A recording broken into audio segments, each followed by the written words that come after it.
അപ്പസ്തോല പ്രവർത്തനങ്ങളിൽ നിന്നുള്ള വായന 8-ാം അധ്യായം 26 മുതൽ 40 വരെയുള്ള വാക്യങ്ങൾ. കർത്താവിൻ്റെ ഒരു ദൂതൻ ഫിലിപ്പോസിനോട് പറഞ്ഞു, എഴുന്നേറ്റ് തെക്കോട്ട് നടന്ന് ജെറുസലേമിൽ നിന്ന് ഗാസായിലേക്കുള്ള പാതയിൽ എത്തുക. അതൊരു വിജന പാതയായിരുന്നു. അവൻ എഴുന്നേറ്റ് യാത്ര തിരിച്ചു. അപ്പോൾ എത്യോപ്യക്കാരനായ ഒരു ഷണ്ഡൻ, എത്യോപ്യ രാജ്ഞിയായ കൽദാക്കയുടെ ഭണ്ഡാര വിചാരിപ്പുകാരൻ, ജെറുസലേമിൽ ആരാധിക്കാൻ പോയിട്ട് തിരിച്ചു വരികയായിരുന്നു. രഥത്തിലിരുന്ന് അവൻ ഏശയ്യായുടെ പ്രവചനം വായിച്ചുകൊണ്ടിരുന്നു. ആത്മാവ് ഫിലിപ്പോസിനോട് പറഞ്ഞു, ആ രഥത്തെ സമീപിച്ച് അതിനോട് ചേർന്ന് നടക്കുക.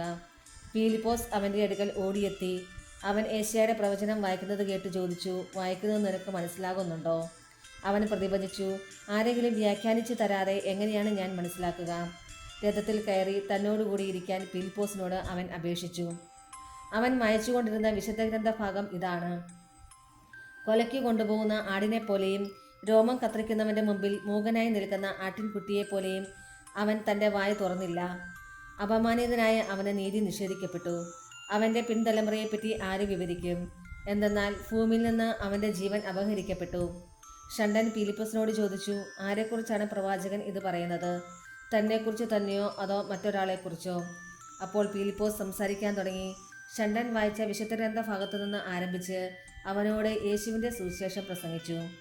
അവർ പോകുമ്പോൾ ഒരു ജലാശയത്തിങ്കിലെത്തി. അപ്പോൾ ഷണ്ഡൻ പറഞ്ഞു, ഇതാ വെള്ളം. എന്നെ ജ്ഞാനസ്നാനപ്പെടുത്തുന്നതിന് എന്തെങ്കിലും തടസ്സമുണ്ടോ? രഥം നിർത്താൻ അവൻ ആജ്ഞാപിച്ചു. അവർ ഇരുവരും വെള്ളത്തിലിറങ്ങി. ഫിലിപ്പോസ് ഷണ്ഡന് സ്നാനം നൽകി. അവർ വെള്ളത്തിൽ നിന്ന് കയറിയപ്പോൾ കർത്താവിൻ്റെ ആത്മാവ് ഫിലിപ്പോസിനെ സംവഹിച്ചുകൊണ്ടുപോയി. ഷണ്ഡൻ അവനെ പിന്നീട് കണ്ടില്ല. സന്തോഷഭരിതനായി അവൻ യാത്ര തുടർന്നു. താൻ അസോത്തൂസിൽ എത്തിയതായി ഫിലിപ്പോസ് കണ്ടു. എല്ലാ നഗരങ്ങളിലും ചുറ്റി സഞ്ചരിച്ച് സുവിശേഷം പ്രസംഗിച്ച് അവൻ കേസറിയായിൽ എത്തി. നമ്മുടെ കർത്താവായ മിശിഹായ്ക്ക് സ്തുതി. വിശുദ്ധ യോഹന്നാൻ അറിയിച്ച സുവിശേഷം 6-ാം അധ്യായം 44 മുതൽ 51 വരെയുള്ള വാക്യങ്ങൾ. എന്നെ അയച്ച പിതാവ് ആകർഷിച്ചാലല്ലാതെ ഒരുവനും എൻ്റെ അടുക്കിലേക്ക് വരാൻ സാധിക്കുകയില്ല. അന്ത്യദിനത്തിൽ അവനെ ഞാൻ ഉയർപ്പിക്കും. അവരെല്ലാവരും ദൈവത്താൽ പഠിപ്പിക്കപ്പെട്ടവരാകും എന്ന് പ്രവാചക ഗ്രന്ഥങ്ങളിൽ എഴുതപ്പെട്ടിരിക്കുന്നു.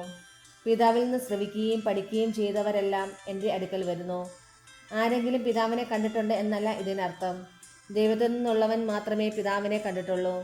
സത്യം സത്യമായി ഞാൻ നിങ്ങളോട് പറയുന്നു, വിശ്വസിക്കുന്നവന് നിത്യജീവനുണ്ട്. ഞാൻ ജീവൻ്റെ അപ്പമാണ്.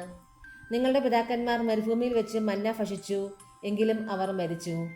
ഇതാകട്ടെ മനുഷ്യൻ ഭക്ഷിക്കുന്നതിനു വേണ്ടി സ്വർഗത്തിൽ നിന്നിറങ്ങിയ അപ്പമാണ്. ഇത് ഭക്ഷിക്കുന്നവൻ മരിക്കുകയില്ല. സ്വർഗത്തിൽ നിന്നിറങ്ങിയ ജീവനുള്ള അപ്പം ഞാനാണ്. ആരെങ്കിലും ഈ അപ്പത്തിൽ നിന്ന് ഭക്ഷിച്ചാൽ അവൻ എന്നേക്കും ജീവിക്കും.